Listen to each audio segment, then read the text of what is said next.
আমি বানাবো কেক। ময়দা নিয়ে নিয়েছি, দুধ নিয়েছি, চিনি নিয়েছি, খাবার সোডা, তারপরে তোমার বেকিং পাউডার, ভ্যানিলা এসেন্স, আর হচ্ছে মেথি আর তেল, সব কিছু জোগাড় করে নিয়ে বসেছি। ঝটপট করে আজকে একটা সুন্দর দেখে কেক আমি বানিয়ে ফেলবো, কারণ সকালবেলা উঠে টিফিনে তনুর জন্য কেকটা ভালো লাগবে খেলে, আমি একটু খাবো। ঝিঙ্কু, কাপ ময়দা, 1 কাপ চিনি, খাবার সোডা 1 চামচ, বেকিং পাউডার। এখানে নিচ্ছি আমি 1 কাপ দুধ, হাফ কাপের থেকে কম একটু তেল নিয়ে নেব। কাপের থেকে কম।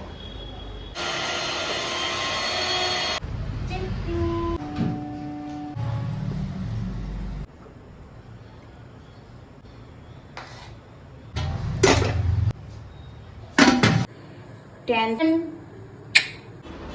হয়েছে?